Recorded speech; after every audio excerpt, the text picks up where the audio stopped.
بسم اللہ الرحمن الرحیم۔ میری شادی کم عمر میں ہی ہو گئی تھی۔ یہ میرے لیے بہت بڑا صدمہ تھا۔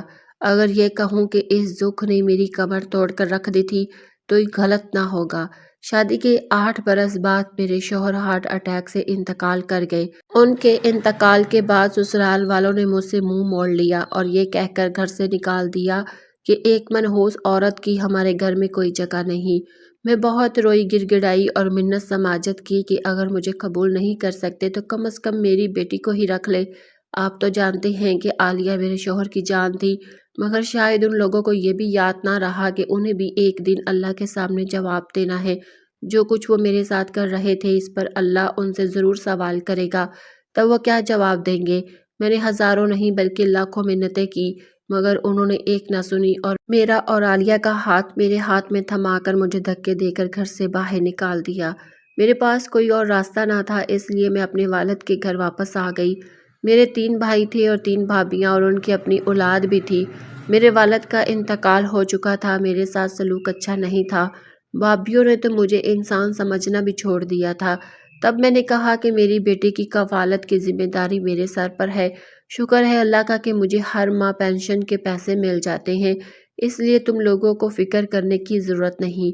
میں اپنی بیٹی اور اپنا خیال خود رکھ سکتی ہوں۔ یہ باتیں سن کر میرے بھائی تو خاموش ہو گئے، مگر بھابیوں کے تیور اب بھی سخت تھے۔ وہ کہنے لگی کہ ہمارے گھر میں تو پہلے ہی جگہ کم ہے، میری بیٹی میرے کمرے میں رہ سکتی ہے۔ یوں میں ابا اور عالیہ ایک ہی کمرے میں رہنے لگے۔ میں دیکھتی تھی کہ ابا دن بدن کمزور ہوتے جا رہے تھے، ان کی طبیعت بہت خراب رہنے لگی تھی۔ ایک دن انہوں نے مجھے پاس بلا کر کہا، بیٹی تم جانتی ہو کہ کوئی جوانی میں دنیا سے چلا جاتا ہے اور کوئی بڑھاپے میں، مگر اب مجھے اپنی موت صاف نظر آ رہی ہے۔ مجھے لگتا ہے کہ میں زیادہ دن زندہ نہیں رہوں گا، اس لیے میری خواہش ہے کہ تمہاری شادی کر کے تمہیں اپنے گھر بسا دوں۔ ابا کی بات سن کر میں گھبرا گئی۔ میں نے کہا یہ ناممکن ہے، میں دوسری شادی نہیں کر سکتی۔ وہ بولے ٹھیک ہے، اگر شادی نہیں کرو گی تو کیا تم نے نہیں دیکھا کہ تمہارے بھائی اور بھابیاں تمہاری ننھی سی بیٹی کے ساتھ کیا سلوک کرتے ہیں؟ اگر وہ اس ماحول میں رہی تو اس کی عزت خطرے میں پڑ جائے گی، وہ کبھی سر اٹھا کر نہیں جی سکے گی، ہمیشہ لوگوں کی ٹھوکریں کھاتی رہے گی۔ کیا یہ تمہیں قبول ہے؟ ابا کی باتیں سن کر میں پھوٹ پھوٹ کر رو پڑی۔ میں نے کہا، ابا اگر میں دوسری شادی کرتی ہوں تو کیا میرا شوہر میری بچی کو قبول کرے گا؟ کہیں وہ ساری زندگی میری بیٹی پر ظلم تو نہیں کرے گا؟ ابا نے کہا، میں تمہارے لیے ایسا رشتہ ہرگز نہیں چنوں گا، میں سوچ سمجھ کر فیصلہ کروں گا۔ میں چاہتا ہوں کہ تم اپنی بیٹی کی خاطر شادی کر لو۔ میں خاموش ہو گئی۔ سچ یہ ہے کہ میں اپنی بیٹی کی وجہ سے شادی نہیں کرنا چاہتی تھی۔ مجھے ڈر تھا کہ سوتیلا باپ اس کے ساتھ کیسا سلوک کرے گا، مگر بھائیوں اور بھابھیوں کا رویہ دیکھ کر بھی میرا دل بیٹھ جاتا تھا۔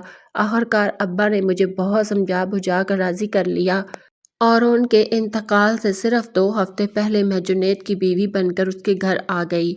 جنید کبھی عالیہ کے لیے چاکلیٹ لے آتا اور کبھی کھلونے، اکثر وہ اسے اپنے ساتھ باہر کھیلنے کے لیے بھی لے جاتا تھا۔ جب عالیہ واپس آتی تو بہت خوش نظر آتی۔ اب وہ جنید کے ساتھ کھل کر گل مل گئی تھی اور اسے چاہنے لگی تھی۔ جنید بھی اس کا بہت خیال رکھتا تھا۔ یہ سب دیکھ کر میری ساری فکر اور پریشانیاں ختم ہو گئی، کیونکہ مجھے اور میری بیٹی کو ایک محفوظ چھت مل گئی تھی۔ وہ شخص جو میرا شوہر بنا تھا وہ میری بیٹی کا بھی بہت خیال رکھتا تھا۔ ایک طرف میرے سوتیلے بھائی تھے جو مجھے اور میری بیٹی کو بوجھ سمجھتے تھے، اور دوسری طرف جنید تھا جو ہمیں سہارا دے رہا تھا۔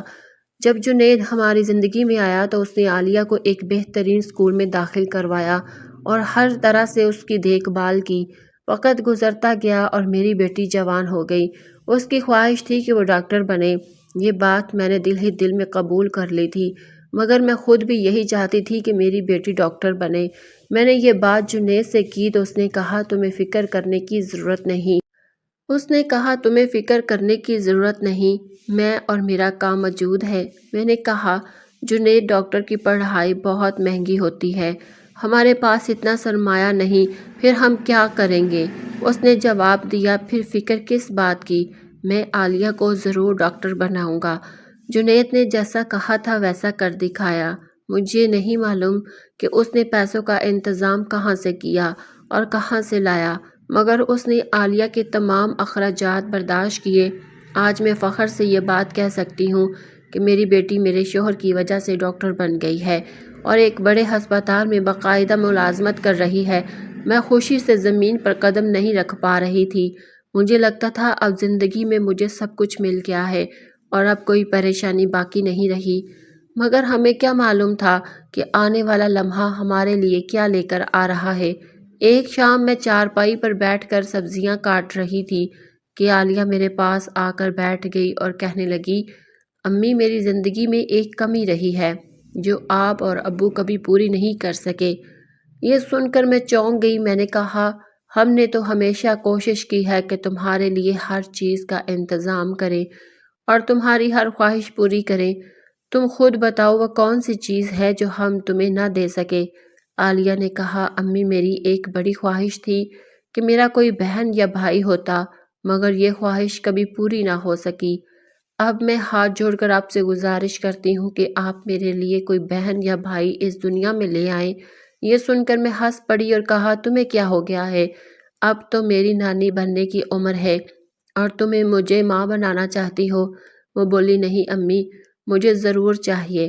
میں نے ہنستے ہوئے کہا، چل پگلی، میرا دماغ مت کھاؤ، میں تو تمہارے لیے رشتے ڈھونڈ رہی ہوں، بچوں والے شوق اپنے اگلے گھر جا کر پورے کرنا۔ یہ کہہ کر میں کچن میں چلی گئی۔ مجھے لگا یہ بات یہیں ختم ہو گئی ہے، مگر جب رات کو میں سونے کے لیے بستر پر آئی تو جنید کہنے لگا، کیا تمہیں نہیں لگتا کہ ہماری زندگی میں ایک بہت بڑی کمی ہے؟ میں نے اس کی طرف دیکھا اور پوچھا، کیسی کمی؟ وہ بولا، تم دیکھ رہی ہو عالیہ جوان ہو گئی ہے، اب اس کی شادی کی عمر ہو چکی ہے۔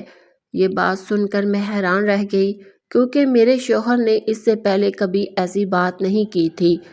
میں نے کہا، جنید، اب میں بچوں کو کہاں سنبھال سکتی ہوں؟ میری عمر دیکھو، بہت ہو چکی ہے۔ وہ بولا، سچ کہوں تو مجھے اولاد کی ضرورت ہے۔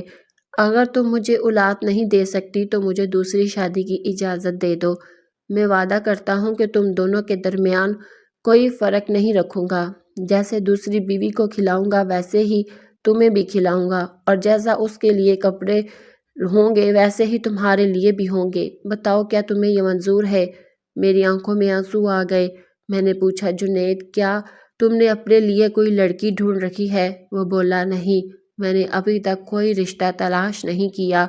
میں کچھ کہنا چاہتی تھی مگر اب مجھے بھی اولاد کے بارے میں سوچنا پڑ رہا تھا کیونکہ میری بیٹی اب ڈاکٹر بن چکی تھی۔ تب میں نے اس سے مدد لینے کا سوچا۔ صبح کے وقت میں نے اس سے کہا، اگر تمہیں بہن یا بھائی کی ضرورت ہے تو تم نے مجھ سے یہ بات کیوں کہی؟ کیا تمہیں میری عمر کا احساس نہیں؟ اس عمر میں ہم لوگ بچے کیسے پیدا کر سکتے ہیں؟ اس نے کہا، امی ہمارے پاس ایک ایسی گولی ہے جس سے عورت حاملہ ہو جاتی ہے۔ اگر آپ چاہتی ہیں کہ آپ کو اولاد ہو جائے تو مجھے بتا دیجیے، میں اپنے ڈاکٹر سے وہ گولی لے آؤں گی۔ میں نے سر ہلا دیا اور کہا، ٹھیک ہے، اگر مل جائے تو میرے لیے لے آنا۔ میں جانتی تھی کہ اس عمر میں بچہ پیدا کرنا اچھا نہیں لگتا، مگر میں کیا کرتی، میری بھی ایک مجبوری تھی۔ میں اپنا گھر نہیں کھونا چاہتی تھی، میں اپنے شوہر کو نہیں گنوانا چاہتی تھی، اسی لیے میں نے سوچ لیا تھا کہ میں ماں بننے کی کوشش ضرور کروں گی۔ رات کو عالیہ میرے لیے وہ گولی لے آئی اور اس نے مجھے بتایا کہ یہ گولی مجھے ہر رات سونے سے پہلے کھانی ہے۔ شروع میں تھوڑا سا ڈر لگا مگر پھر مجھے نیند آنے لگی، سر چکرانے لگا۔ میں نے کہا، مجھے تو بہت نیند آ رہی ہے، یہ کیسی گولی ہے؟ وہ بولی، اس گولی سے نیند بھی آ جاتی ہے، مگر آپ فکر نہ کریں، آپ کو اولاد چاہیے تو تھوڑی سی قربانی تو دینی پڑے گی۔ میں نے بھی سوچا کہ بات تو ٹھیک ہے۔ خیر میں وہ گولی استعمال کرنے لگی۔ ہر رات مجھے بہت جلد نیند آ جاتی، جب صبح اٹھتی تو مجھے کچھ عجیب سا محسوس ہوتا، جسم ٹوٹا ہوا سا لگتا تھا اور کپڑوں میں بھی سکون کے نشان ہوتے تھے۔ ایک دن میں نے عالیہ سے کہا، آج میرے کپڑوں پر کچھ عجیب سے نشان ہیں۔ وہ میری طرف دیکھ کر ہنسنے لگی اور بولی، آپ کا کیا مطلب ہے؟ میں نے جلدی سے بات بدل دی۔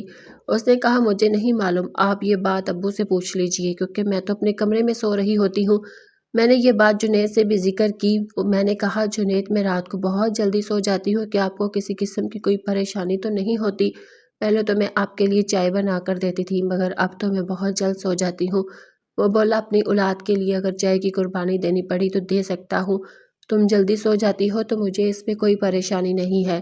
جنید کی باتیں سن کر میں نے سوچا کہ مجھے بلا وجہ پریشان نہیں ہونا چاہیے، یہ سب میرا وہم ہی ہوگا، اسی لیے میں نے اس بات کو نظر انداز کر دیا۔ اب مجھے عالیہ کی فکر ہونے لگی۔ میں نے کہا، عالیہ اب جوان ہو گئی ہے، ہمیں اس کی شادی کا کوئی انتظام کرنا چاہیے۔ وہ بولا ہاں کیوں نہیں، تم کسی رشتے کرانے والی عورت سے بات کرو اور اسے کہو کہ ہماری بیٹی کے لیے کوئی مناسب رشتہ تلاش کرے۔ مجھے جنید کی بات اچھی لگی، اس لیے میں نے فوراً ایک رشتہ کرانے والی عورت سے رابطہ کیا اور اسے بتایا کہ میری بیٹی خوبصورت بھی ہے اور پڑھی لکھی بھی ہے، سب سے بڑی بات یہ ہے کہ وہ ڈاکٹر ہے، اس کے لیے تو فوراً ہی اچھا رشتہ مل جائے گا۔ کچھ ہی دنوں بعد وہ عورت ہمارے گھر آ گئی۔ رشتہ کافی مناسب تھا، جیسے میری بیٹی ڈاکٹر تھی ویسے ہی لڑکا بھی ڈاکٹر تھا۔ مجھے یہ رشتہ بہت اچھا لگا۔ میں نے کہا میں اپنے شوہر سے مشورہ کر کے آپ کو جواب دوں گی۔ اصل بات یہ تھی کہ اس وقت جنید گھر پر موجود نہیں تھے۔ انہوں نے لڑکے کی تصویر دکھائی تو عالیہ مسکرا کر کہنے لگی امی لڑکا تو واقعی مناسب ہے، آگے جیسا آپ اور ابو بہتر سمجھے۔ ابو کی مرضی ہے۔ عالیہ کی یہ بات سن کر میں بہت خوش ہو گئی تھی۔ اب مجھے صرف جنید کی واپسی کی فکر تھی۔ میں چاہتی تھی کہ وہ گھر آئے تاکہ میں اسے لڑکے کی تصویر دکھا سکوں۔ جب وہ گھر آیا تو میں نے کہا دیکھیں ہماری بیٹی کے لیے ڈاکٹر کا رشتہ آیا ہے، آپ کو لڑکا کیسا لگا؟ میری بات سن کر جنید کے چہرے کا رنگ اڑ گیا۔ وہ کہنے لگا ماں بیٹی نے رشتہ پسند کر کے مجھے بتا دیا، یہی بہت بڑا احسان ہے، ورنہ تمہیں تو چاہیے تھا کہ عالیہ کو رخصت کر کے مجھے بتاتی کہ میں نے اپنی بیٹی کی شادی کر دی ہے۔ میں نے کہا جنید یہ تم کیسی باتیں کر رہے ہو، میں تم سے مشورہ کیے بغیر کوئی قدم نہیں اٹھا سکتی۔ میں نے تو لڑکے والوں سے بھی یہی کہا ہے کہ میں ابھی کوئی جواب نہیں دے سکتی، پہلے اپنے شوہر سے مشورہ کروں گی۔ وہ غصے میں بولا بس بس رہنے دو، تم لوگوں نے جو کرنا تھا کر لیا۔ میں حیران رہ گئی، مجھے سمجھ نہیں آ رہا تھا کہ اسے اتنی سی بات بری کیوں لگ گئی۔ تھوڑی دیر بعد اندر سے کمرے کی کنڈی لگنے کی آواز آئی، میں چونک گئی۔ کافی دیر بعد جب وہ کمرے سے باہر آیا تو اس کی آنکھوں میں آنسو تھے۔ میں نے پوچھا تمہیں کیا ہو گیا ہے؟ رشتہ آنے پر اتنی پریشانی کیوں ہو گئی؟ وہ بولا میں نے تو بس یہی کہا تھا کہ تم ماں بیٹی نے پہلے ہی رشتہ پسند کر لیا ہے اور مجھے بتایا تک نہیں۔ میں خاموش ہو گئی۔ اگلی صبح میں ہسپتال جانے کے لیے بالکل تیار کھڑی تھی۔ میں نے کہا کہ میں لڑکے والے کو فون کر دیتی ہوں، ہم انکار کر دیں گے۔ عالیہ نے نفی میں سر ہلایا۔ میں نے پوچھا آخر ایسا کیا ہو گیا ہے کہ تم اس رشتے سے ہی انکار کر رہی ہو؟ وہ بولی ابھی میں شادی کے قابل ہی نہیں رہی۔ یہ سن کر مجھے زوردار جھٹکا لگا۔ میں نے کہا کیا تمہارا دماغ ٹھیک ہے؟ تم یہ کیا کہہ رہی ہو؟ مجھے کچھ سمجھ نہیں آ رہا تھا کہ آخر ہوا کیا ہے۔ میں نے ڈاکٹر والے رشتے سے بھی صاف انکار نہیں کیا تھا، مگر اب وہ لوگ روز مجھے فون کر کے جواب مانگتے تھے اور میں ٹال دیتی تھی۔ دوسری طرف عالیہ مجھ سے بات کرنے کو بھی تیار نہیں تھی۔ وہ ہر وقت چپ چپ سی رہتی، جب میں وجہ پوچھتی تو مجھے نظر انداز کر دیتی۔ عالیہ اب اپنے آپ میں سمٹی جا رہی تھی، اس نے مجھ سے فاصلہ اختیار کر لیا تھا۔ مجھے کچھ بھی سمجھ نہیں آ رہا تھا کہ آخر یہ سب کیا ہو رہا ہے۔ ویسے بھی میں رات کو وہ گولیاں کھاتی تھی جس کی وجہ سے دن بھر نیند میں رہتی تھی اور جسم بھی شدید تھکن سے ٹوٹا ہوا محسوس ہوتا تھا۔ جب عالیہ ہسپتال سے واپس آتی تو اپنے کمرے میں جا کر بیٹھ جاتی اور وہ جنید آپس میں چھپ چھپ کر باتیں کرتے رہتے تھے۔ میں اداس رہنے لگی تھی۔ میں نے محسوس کیا کہ عالیہ کی آنکھوں میں بھی اداسی ہے، وہ کچھ کہنا چاہتی ہے مگر کہہ نہیں پا رہی۔ میں نے سوچا شاید وہ شادی کے بارے میں پریشان ہے، اسی لیے میں نے ڈاکٹر والے رشتے سے انکار کر کے دوسرا رشتہ گھر پر بلا لیا۔ میں نے جنید کو پہلے ہی کہہ دیا تھا کہ وہ گھر سے باہر نہ جائے کیونکہ آج لڑکے والے عالیہ کو دیکھنے آ رہے تھے۔ جب لڑکے والے ہمارے گھر آئے تو مجھے رشتہ مناسب لگا۔ میں نے جنید کی طرف اشارہ کیا۔ اس نے سیدھے سوالات شروع کر دیے۔ وہ کہنے لگا آپ لوگوں کا معیار کیا ہے؟ لڑکے والے بولے ہمیں کسی چیز کی شرط نہیں، ہم مسلمان ہیں، ہمارے لیے یہی کافی ہے کہ لڑکی بھی مسلمان ہے۔ اس پر جنید نے پھر سوال کیا لڑکا کتنا کماتا ہے اور لڑکی کی آمدنی کتنی ہے؟ میں حیران رہ گئی، یہ بھی کوئی پوچھنے کے سوال تھے؟ میں نے بعد میں اس سے کہا تم نے ان سے ایسی باتیں کیوں پوچھی؟ وہ بولا ہماری بیٹی لاکھوں میں ایک ہے، یوں ہی کسی راہ چلتے سے اس کی شادی نہیں کرنی، میں جان چھان بین کروں گا، اپنی تسلی کروں گا، پھر اس کی شادی کروں گا۔ میں نے تو اپنا سر دونوں ہاتھوں میں تھام لیا تھا۔ مجھے کچھ سمجھ نہیں آ رہا تھا کہ آخر یہ سب کیا ہو رہا ہے۔ اس کے بعد 2-3 اور رشتے بھی آئے مگر جنید نے کوئی نہ کوئی بہانہ بنا کر سب واپس لوٹا دیے۔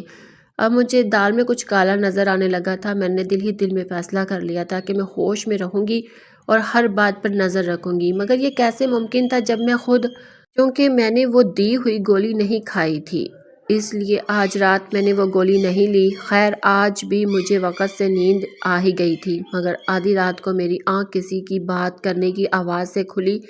یہ آواز کسی اور کی نہیں بلکہ جنید کی تھی۔ وہ کہہ رہا تھا میں تم سے بہت محبت کرتا ہوں، تمہارے لیے میں نے بہت کوششیں کی ہیں لیکن مجھے تم سے کچھ حاصل نہیں ہوا۔ اگر مجھے یہ اندازہ نہ ہوتا کہ تم کتنی حسین ہو میں نے کبھی بھی کسی اور عورت سے شادی کی ہوتی، شاید اسی وجہ سے اللہ نے مجھے یہ خوشی تمہارے روپ میں دی۔ دیکھو تم جوان بھی ہو، حسین بھی، اور پھر اتنی آسانی سے میرے دل میں بس گئی ہو۔ میں اللہ کا کتنا بھی شکر ادا کروں کم ہے۔ یہ دیکھ کر مجھے ایسا لگا جیسے جان ہی نکل گئی ہو، کیونکہ ہمارے پاس پڑوسن کی بیٹی بھی بیٹھی ہوئی تھی۔ وہ کہہ رہا تھا میں تم سے بہت بڑا ہوں، اور یہ سب کیا ہے؟ آج رات تم نے وہ گولی نہیں لی؟ میں آگے بڑھ کر جنید کے منہ پر تھپڑ مار کر بولی، یہ سب کیا ہے؟ یہ کیا ڈرامہ ہے؟ جنید نے جواب دیا، ڈرامہ تو تم ہو، تم نے میری زندگی جہنم بنا دی ہے۔ میں تمہارے ساتھ بالکل بھی خوش نہیں ہوں، تمہیں ابھی طلاق دے کر اس گھر سے نکال دوں گا۔ جنید نے بڑی آسانی سے مجھے 3 بار طلاق دے دی اور ہمارے سالوں کا رشتہ توڑ دیا۔ تب مجھے اندر سے ایک بات معلوم ہوئی۔ تبو نے اندر سے کنڈی لگا کر مجھے بتایا، میں تمہیں ایک راز بتانے والا ہوں۔ تمہاری ماں نے تمہارے باپ کو زہر دے کر ختم کر دیا، کیونکہ وہ چاہتی تھی کہ میں تم سے شادی کروں۔ اب تم لڑکے سے شادی کر لو، لیکن یہ نہ ہو کہ تم کسی اور کو پسند کر لو اور پھر اپنی ماں کی طرح کسی لڑکے کو نقصان پہنچا دو۔ تب مجھے احساس ہوا کہ مجھے شادی نہیں کرنی چاہیے۔ میں شادی کی قابل نہیں تھی۔ اگر میں بھی اپنی ماں کی طرح کرتی تو کیا ہوتا؟ میں کسی کی طرح متاثر نہیں ہونا چاہتی تھی، اس لیے میں نے شادی سے انکار کر دیا۔ میں روتی ہوئی بھاگی اور دل ہی دل میں پریشان تھی۔ میں نے بڑی مشکل سے عالیہ کو اپنے ساتھ جانے پر راضی کیا۔ میں اپنے بھائیوں کے گھر گئی۔ مجھے دیکھ کر میری بھابھیوں نے سخت رد عمل دیا۔ وہ بولی، تم یہاں کیا کرنے آئی ہو؟ میں نے زمین ہڑپ کر دی ہے۔ میں حیران ہو گئی اور پوچھا، یہ کیا کہہ رہی ہو؟ انہوں نے کہا، زیادہ معصوم مت بنو۔ جب تم نے عالیہ کی شادی جنید کے ساتھ کی تھی تو تمہارا زیادہ دھیان جنید کے نام پر تھا۔ اب میں سمجھ گئی کہ شاید مجھے شادی بھی اسی وقت سمجھ میں آ گئی تھی۔ انہوں نے عالیہ کو پڑھا لکھا کر بنایا اور آج ہی مجھے بتایا کہ وہ گولی جو ہر رات کھائی جاتی تھی وہ جنید نہیں بلکہ کسی اور کی تھی۔ انہوں نے کہا کہ وہ اپنا وارث چاہتا تھا۔ تمہاری ماں تمہیں اپنے ساتھ لے کر آئی، اس لیے اس نے میرا بچہ پیدا نہیں ہونے دیا۔ یہ بات سن کر عالیہ کا دل ٹوٹ گیا۔ اس نے محلے کی ایک جوان لڑکی سے چھپ کر نکاح کر لیا تھا۔ وہ مجھے یہ سب دکھا رہا تھا تاکہ میں جلدی سے بستر پر جا کر سو جاؤں اور وہ اپنی شادی کا اعلان کھل کر کر سکے۔ جہاں تک عالیہ کی شادی کی بات تھی، عالیہ کی شادی بھی ہو گئی تھی، اس لیے وہ نہیں چاہتا تھا کہ یہ رکاوٹ پیدا ہو، کیونکہ وہ گھر میں بیٹھ کر کھانا چاہتا تھا اور عالیہ کمائی کرے۔ اب مجھے اور عالیہ کو اس کی اصل حقیقت معلوم ہو گئی تھی کہ ہم کتنے سال ایک دھوکے باز شخص کے ساتھ گزار رہی تھی۔ اس نے میرا نقصان ہونے سے پہلے ہی مجھے جنید کی حقیقت دکھا دی تھی۔ میں نے قانونی کارروائی کر کے اپنی جائیداد واپس لے لی اور اب ہم سکون سے رہ رہی تھی۔ اگر آپ کو آج کی کہانی پسند آئی ہو تو ویڈیو کو ضرور لائک کریں اور اپنے دوستوں کے ساتھ شیئر کریں، اور ہاں، اگر آپ نے ابھی تک ہمارا چینل سبسکرائب نہیں کیا تو سبسکرائب ضرور کریں۔ ملتے ہیں کل ایک نئی اور دلچسپ کہانی کے ساتھ۔ اللہ حافظ۔